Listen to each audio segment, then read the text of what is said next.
Tickets all pricier than this time last year. Ashby choosing to road trip to take advantage of those gas prices.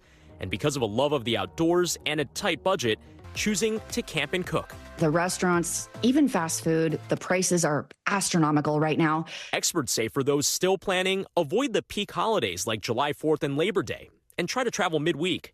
If you're going somewhere domestic, you'll save about $50 per ticket if you can fly on a Tuesday or Wednesday. Cooling travel prices, a welcome reprieve in a hot, hot summer. Brian Chung, NBC News. Happy trails. That's going to do it for me on this edition of Alex Sweat Reports. I'll see you again tomorrow, 1 p.m. Eastern. Up next, the Beat Weekend.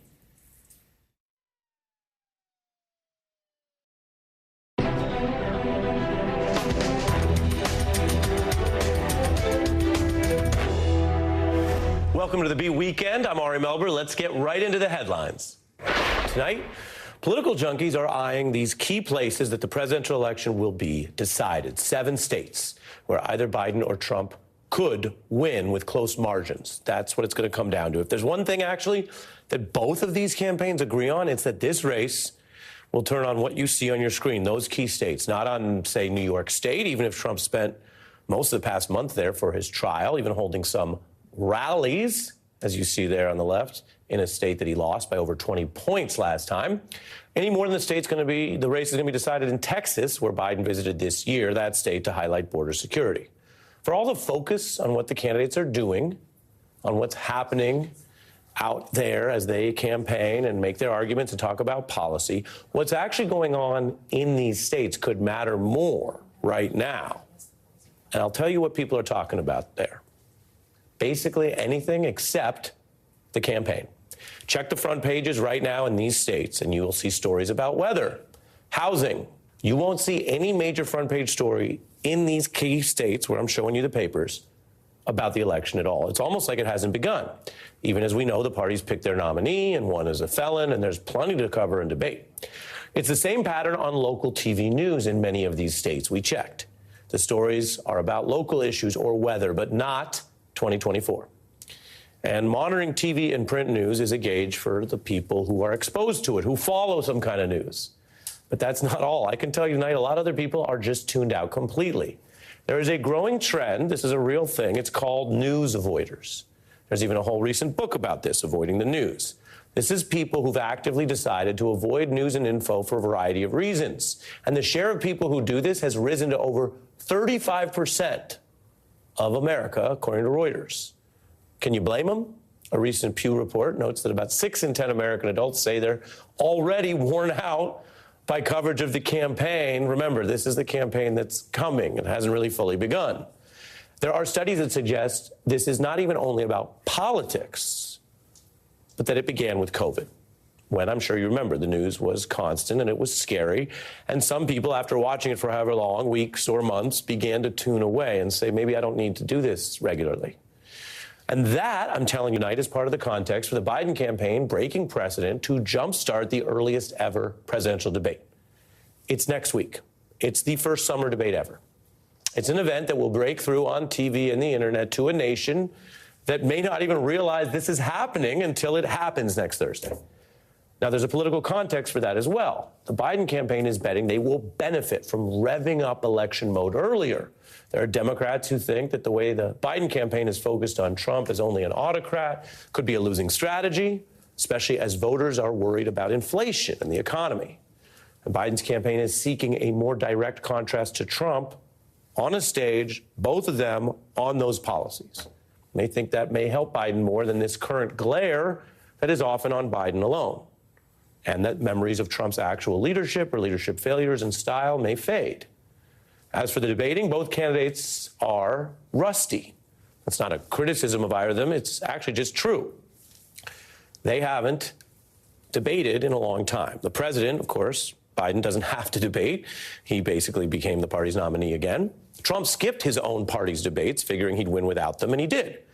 In fact, I can just remind you, these candidates have only debated once in the last 7 years, and that was with each other. And a lot's happened since then. Now, Joe Biden has more overall experience debating, as you can see if you check the vault. The United States economy has to be revitalized, not just for the sake of America, but for the sake of the whole world. I do have a record of significant accomplishment. I have a track record of being able to cross over and get things done. I have 35 years in public office. People can judge who I am. Guess what? A lot of people died, and a lot more are going to die unless he gets a lot smarter, a lot quicker. Little memory lane there. Now, for Donald Trump, debates have served him, whether you like him or not. He has been effective when he has used them to go on offense, to be mean, to be even petty. But they also did not save his presidency when he had that debate against Biden. I never attacked him on his look, and believe me, there's plenty of subject matter right there. A little markup, Lion Ted. No puppet. It's pretty clear. You're the puppet. So we will have this high-stakes moment for both candidates in this very specific context I told you about, that the Biden campaign wants to start this thing earlier, which means it's not going perfectly yet for them, and that the last time these folks did face off, again, you could say Biden won the debate or the election, but whatever happened, it was on the road to Donald Trump losing, and that's when he was the incumbent. Now, we have a very special panel to start off our show tonight. I'm thrilled to tell you back on MSNBC is Abby Huntsman. You may know her as a former co-host of The View and a co-host of ours right here on MSNBC. And we are joined by Obama campaign veteran Shay Coleman. Dory, welcome to both of you. It's good so to be here, to be back. Great to have you guys. Shay, we will get to you in a moment. Abby, that intro specifically for me. I've been home as a mom for 3 years, totally news deprived. Yeah, you feel like that? Fatigued. Does it resonate? Absolutely. And I think there's so many people out there. I remember sitting at a different studio on Al Sharpton's show, I don't know, 6, 7, 8 years ago, talking about Donald Trump and being crooked. And here we are again, running for whatever time this is. Probably he could very well win. He could win. This is, third. Right. This will be his third race. But the debate's really interesting because I think that debates in general don't have a tremendous impact. It's fun to watch. But I think in this case, it's going to be a little bit different. I think the stakes are higher for President Biden than they are for Trump. Well, I noticed your eyes. We're sitting here on set together as we showed the Biden through the years, right? You see that on the one hand, he's been underestimated. He didn't just last this long and beat Donald Trump for nothing. But on the other hand, the question that he faces now is he at that level or not from the past debates he won? Because it looks different when you go back. That's the question that a lot of people have. And as you said, we're a week away. So we're too close for anyone to pull out because a lot of people are wondering, are both going to show up? Are they actually going to show up on we've heard that about people saying that about Trump. And if Biden pulls out, I think there are real concerns about his mental health. Why did he show up? And if Trump pulls out, he's gaming the system, of course. But I don't think Biden's jumping out because they engineered this earlier. They want this badly. But they've got to be so nervous, Ari, because there are moments where you do question, is he fully aware of what's going on and what he's saying? And I do think that is a concern for people. You look back at the last election between the two of them, and it wasn't that people voted for Biden because they were so enthusiastic and excited. It was, we are so exhausted by the Trump years. We are so over this. We want something else. And so 4 years later, he's got to provide something different. We have short-term memories. I don't remember what I ate for breakfast this morning. People forget how tiring those Trump years were. So now they're in a place where they're like, who's the better of the two? Now I'm not really sure. So there's a big chunk of the population that will be watching this debate and making that decision. And as you said in your intro, a lot of these people, at the end of the day, they vote with their emotions. It's their pocketbook. It's not the latest Trump trial, right? It is not the latest game. It is, how am I feeling about my life? I'm concerned about immigration. Whatever the topic is for them, that's what they're going to vote on. And you only go to the polls. Growing up in a political family and being in campaigns, it's always the same thing. You have to be motivated to get out to vote. You have to be excited about that person. I think the Biden administration should focus, to your point, first and foremost, on how do you get people enthusiastic again? Yeah, how do you get excited for me? Yeah. Well, so, Che, how about that point that Abby raises, which I think is fair as well, that the memory, or even for some, nostalgia right now has benefited Trump, and the Biden folks think that next week they can change that, have a more direct contrast. Yeah, I mean, I think that the idea that this nostalgia has benefited Trump, I think this is kind of a false talking point. Because if you look at it, Trump is basically where he's always been. He's about 40%, 41% of the polls. He's probably going to get 45% at the end of this whole thing. His ceiling, I would say, is 47%, which is what he got last time and still lost. Trump's number is fixed. The issue is that Biden is losing so much to independents. He's losing so much to third-party independent bids and to people who are undecided. That's really where the race is. It's between Biden and the third parties and those voters who are looking for an alternative beyond Trump and Biden. This debate allows Joe Biden to make a sale to them.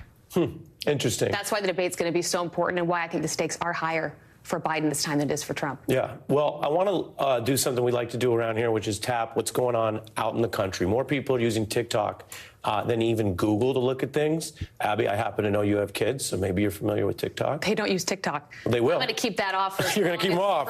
Good. Screen limits are great. But Shay, again, there's folks who say, oh, this age thing, it's unfair. You don't want to talk about it. But Reagan faced it. Trump faces it because he's over retirement age, as is the current president. So we want to take a look at how this is echoing online. Here we go.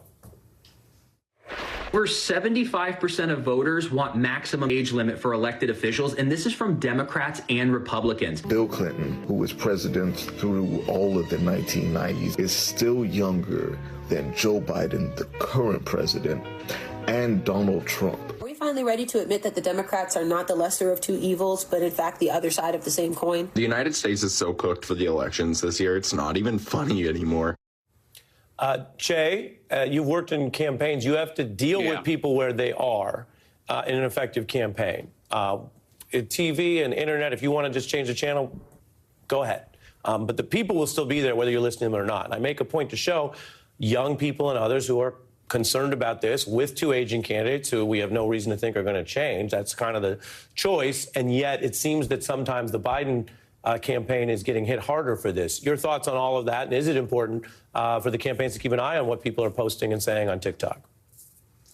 Yeah, I think the Biden campaign is being hit much harder by this, and it's because of the visuals. You know, I make fun of it. A lot of late-night comedians make fun of it. Donald Trump colors his hair. He uses that fake suntan. You know, he does all those sorts of things. But I got news for you. On some deep level, it actually works. He does actually look younger because he uses all that makeup, all that hair coloring, all that imagery to make himself look younger. Yeah, maybe I should try it. Go ahead, Jay. You know. Yeah, I mean, it unfortunately has an impact, and it's an impact on people who don't really follow the news and are just seeing the visual image, which is why this debate is so important. It's very important that Joe Biden be out there and speak extemporaneously for a good long period of time in